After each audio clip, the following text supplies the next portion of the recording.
Hey y'all, this is Saucy Steph and this is the NSTY WRK podcast, here to talk all things black, queer, and pop culture in about 10 minutes or less. Today we're talking about consumption and not what killed all them white people in the 1800s. Today's topics, we're going to talk about Baddies Caribbean, Jasmine Crockett, and Ryan Murphy. Why is Jasmine Crockett on her Shaderoom? Why is Ryan Murphy still promoting queer trauma? And why the fuck are baddies still profitable? We about to get into it.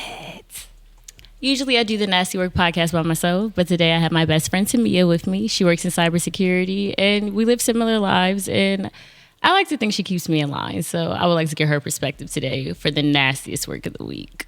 To start our conversation about NSTY WRK, I want to talk about Baddies Caribbean and the way that we choose to consume it. So if you're not familiar with Bad Girls Club, it's a show produced by Natalie Nunn, formerly known from Bad Girls Club Season 4. Now, if you ask me, Baddies is just a melanated bad bitch street fighting version of Bad Girls Club. Would you agree? Kinda. Why just kinda? You think it's... Because I feel like Baddies is like an influencer house with fighting and Big Brother all mixed together. What? Okay, I like that. So let's segue. So what are they, influencing? I mean, Scotty with the god body, she got the bitches out here. They looking thick a little bit. So but what Meatball doing? Meatball is an influencer. She's famous from being an influencer, from doing comedy skits on Instagram. So that's why I chose the word influencer over like a star or like a reality TV star. I like that. I can dig that. But I feel like when you say influencer, I think about Baddies. Like, I just think, like, what is Meatball influencing while she's on Baddies? Like, yeah, she got her Ain't Nothing hat on. But to me, it's like, oh, yeah, like, bitches from Philly could fight. Or they will fight. Like, this is my personal opinion. I feel like Meatball didn't come and show her personality or give what she was supposed to have gave. I don't disagree. But it's not where I was going. But she's still an influencer because of how we know her. Okay, so that's how we know Meatball. You heard they be like pimping the girls out to be on Baddies? Yeah. Girls since Baddie South. So the same girls been getting pimped out, and I ain't never heard of some of them. I don't want to say nobody's name, but I never heard of them. What's she influenced? Well, like you said, Scotty the Body. Like, yeah, you already said I it. said I didn't say her name. You did, though. No, I didn't. You did. Not in that context. Whoa. I didn't say it like that. My Anyway, bad. can you bleep that out? I don't want to say her name. Why? We all know. Scotty the Body. On Baddies. Allegedly. Did you see that? Allegedly. Anyway, so back to what I was saying, or what we were saying. Mm-hmm. Anyway, So like I said, or what I didn't say, Baddies is produced on Zeus Network. I don't know if you guys are familiar with Now That's TV. I would like to say that, Baddies seems to only be a step up from that. On Bad Girls Club, they went out, they had a good time. Mm-hmm. This season, they said they don't even eat food. They said that on Baddies Caribbean? Yeah. Oh, yeah, because every time they got to the restaurant, it was a fight. So no one ever got to eat. They said... But that's like Now That's TV. They don't feed them on there either. Yeah. So what they doing to get on there, and why they on there, and why do I want to watch it every Sunday? It's entertaining. Violence is something that like gets your dopamine and all that stuff up in your brain. So when you watch it, it's entertaining. It's a chemical reaction. I like that. I can dig it. Mm-hmm. So we know Baddies is trash. We've already seen, the black girls crash out on the Real Housewives while they were on Bravo. They still do it to this day. And I feel like that creates a little crash out culture. And I guess I want to ask you, why are we so into that? Are you into that? Definitely. I can't say I'm not, because I watch it every Sunday. And I don't know if we're really into it. I think it's relatable. I do. I think it's relatable. I think we all can come together and say, it's that one time I hit this girl, or for real, or like I was arguing with that girl, I had beef with this same problem, or me and my friend went through that same situation that I seen on Baddies. You gonna fight with me over me getting my chicken first at the dinner table when we best friends? No. Okay. No, but at the end of the day, it's still that overall concept of we had a fight. Yeah, I can see that. I feel like that doesn't... We actually were talking about this earlier. Like, I feel like that doesn't perpetuate my everyday life though. Like, yeah, you get in a fight once in a blue moon. Baddies, it's 3 fights an episode. I'm disappointed. You only fought 2 bitches this episode, Tinka. What was you doing? You know? And I feel like that's not my everyday. And I feel like it is the thing of we want to see black girls crash out. Like, I wanted Jayla to fight the one girl every time she said the N-word. But it's like, why? Jayla is beautiful. Jayla could do so much more. And I want to see her crash the fuck out. A little bit. I just feel like when it comes to baddies, the show didn't necessarily have a clear vision or a purpose, and then they kind of took what everybody was wanting to watch and wanted to see. Everybody's tuning in to watch a fight, so we're gonna make sure it's a fight every season, or multiple fights every episode. So maybe that's kind of like what they hooked onto, fighting, the violence. You want to see a car crash on Instagram every day? No, but do we see it on Instagram? Do we see bad news like that all the time on Instagram? Aren't we bombarded with that all the time? So are you saying we jaded and then we like to watch it because we're jaded? I do think we're jaded to a certain extent. I think every time we see something that's violent or see something that's negative or nasty, I feel like it makes us more jaded and we're looking for more. We jaded, it's like a high. Yeah. So maybe we not jaded, we want more? Because that's weird too, though. You okay saying that? Because that makes me feel icky. I don't disagree, but that makes me feel icky. I feel like if you are jaded, you're going to want more. Because if you're jaded, that means same old, you're used to it. I see this every day. I don't feel shit no more. Yeah, so I need more to feel more or to feel something at all.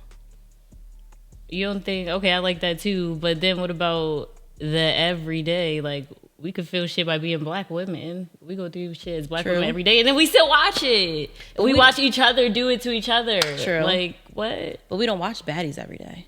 We watch every Sunday. I be on TikTok looking for reels. I've been looking for that Jayla 2-piece all day. I can't find it. I'm about to run a reunion back. Like, here's my nasty take on baddies and consumption and the consumption of baddies. I think it's overdone. I think it's bad for you. And I think it's junk food. And I think we take things in and we treat it like rap music. Oh, it don't affect us. And now we want a gun and we want to shoot them up. I think it's interesting how we go to the bottom of barrel of content. But then we kind of got to meet our politicians there too, talking about Jasmine Crockett on the Shaderoom. Let's get into segment 2 of the Nasty Work podcast. The Shaderoom ain't being so shady no more. Recently, they had our girl, Jasmine Crockett, on there for an interview. Just getting her nails done and having a little drink. Now, if you would have told me 5 years ago that our politicians would be going down to the Shade Room to have conversations that actually make a little sense, I might have been confused. Myself, I was a little judgmental because I'm like, I love Jasmine Crockett. What are you doing here? Why are you stooping so low? But maybe that says something about us and the way we choose to consume media. Would you agree? Are you familiar with Jasmine Crockett? No, I never heard of her until now. Got you. Well, for those of you who also aren't familiar, Jasmine Crockett is a U.S. Congresswoman out of Texas and currently sitting as the co-chair of Kamala Harris's campaign. She's doing God's work, for real.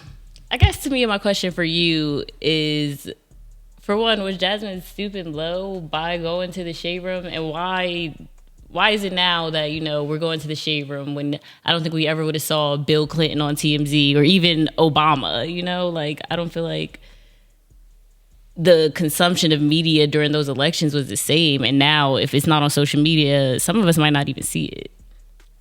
I feel like it was very strategic of her to go on the Shade Room. And I don't think it's out of the ordinary for a black woman to be featured on a platform where a lot of black people go and get their information that they're going to see daily. I also feel like it's not weird because if Joe Biden can go on the Breakfast Club, why can't, what's her name, Jasmine Crockett, go on the Shade Room? I thought like that was weird. Positive.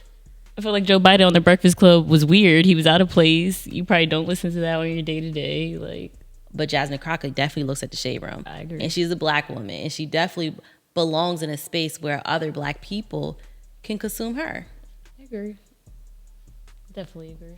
And I feel like it makes sense. If you're going to talk about black politics and black people and doing positive things, it needs to reach the ears that need it the most, which are the people who are consuming negativity and nastiness on the Shade Room.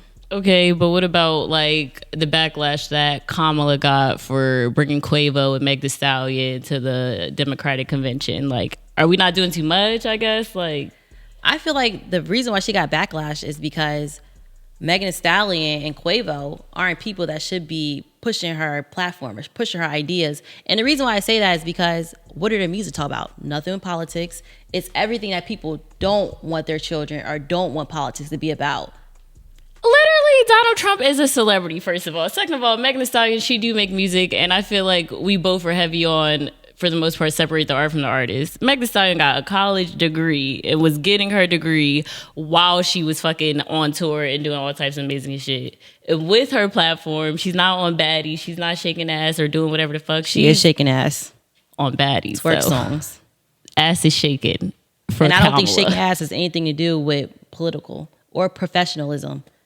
So what about the Shade Room then? She's on the Shade Room. She's bringing awareness to a topic that people normally wouldn't look for. She's bringing it to them. I think it was strategic. Why? I feel like she also made a point to say she's trying to get that younger vote and that younger interaction. Strategic. And is that not what Meg Thee Stallion and Quavo did? Like, maybe the only performance you got to see was, Meg at the Kamala fucking whatever, like. But did people know it's going to be a Meg Thee Stallion concert at the Kamala Harris rally? I seen a flyer. Huh? I said I seen a flyer. I was just playing now. What? Nothing. What you mean you seen a flyer? You seen a flyer with Megan Thee Stallion on there? I said I was just playing. Oh. Lying and all that. But at the end of the day, I feel like it was strategic that she went on the Shade Room to, like she said, get that younger vote. Another cool thing that Congresswoman Crockett said was she was getting up out of here on the day of the election. And I thought that was pretty funny. And I always say I want to leave on election day. Do you feel like that's weird? Her being a congresswoman and all? Would you leave if you was in her position? I think it comes down to like her feeling like she's ready to get a vacation from her job. Because at the end of the day, this whole election season, her job, she's been working hard every day. So I think that's what she means. On the last day of work or like the last day of school, I'm out. I'm going somewhere. I ain't get that vibe. I felt like she was scared. She said it's going to be a war. I always say it's going to be a race war. That might be a little extreme. Really? I got the vibe of she's just ready to go and actually enjoy herself. Like, she didn't get to do her summer. That's why she want to go to the beach. So get her nails done. Mm-hmm. Nah, Miss Crockett, that whole interview, though, was real cool. And I'm really glad that, she was on the Shade Room. She was laid back. She had her t-shirt. And it was like, I really just feel like sometimes the Shade Room is bottom of the barrel, but I feel like you said, it's important, and I wouldn't have seen it if it wasn't there. It popped up on my Instagram, so I'm not mad at it.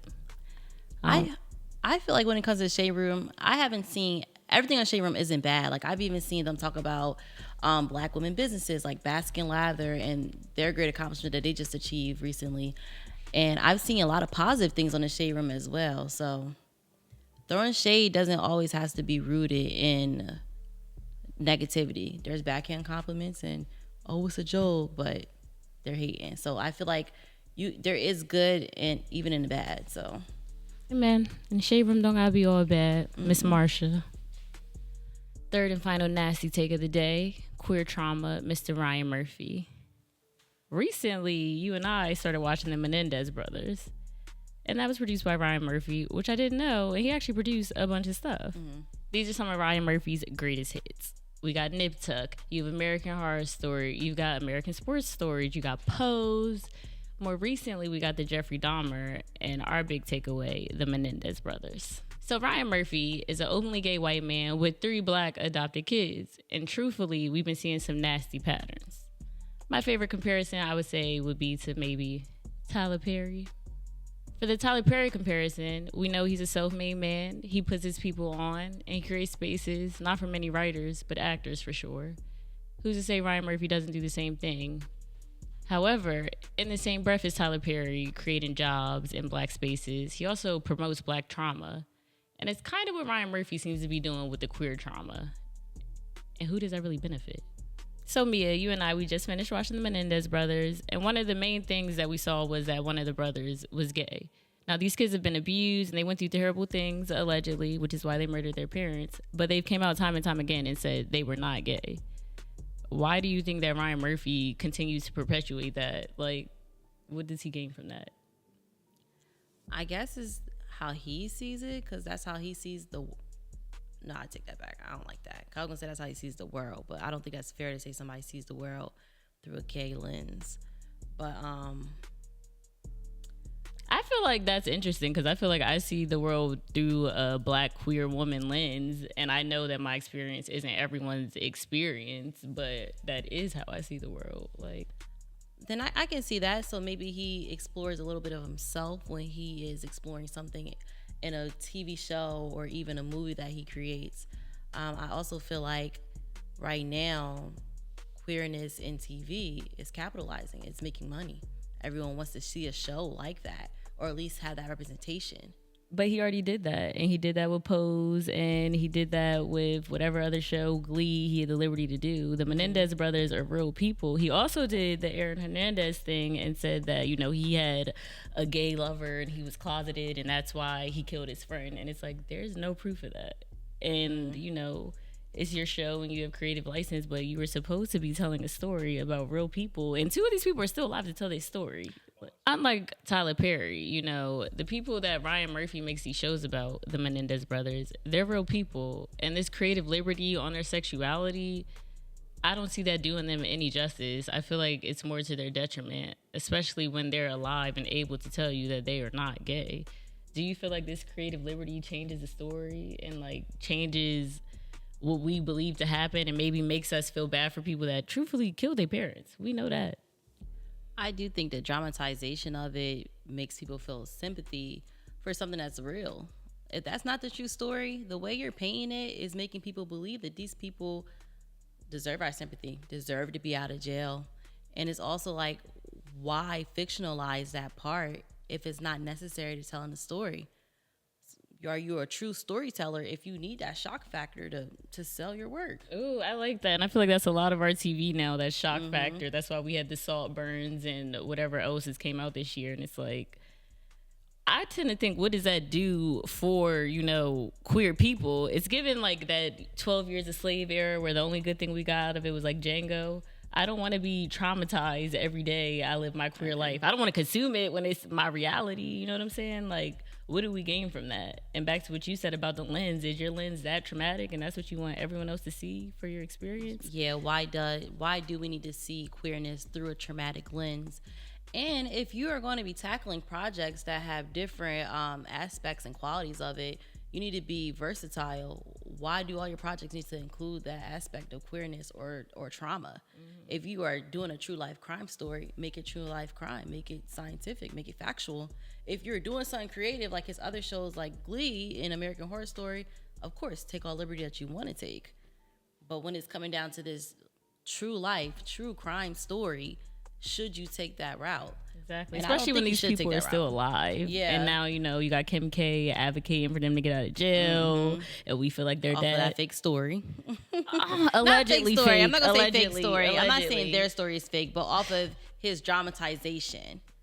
Yes. The sympathy that you were speaking of, that he was creating from us watching that portrait that he's painting as we're watching that movie of them.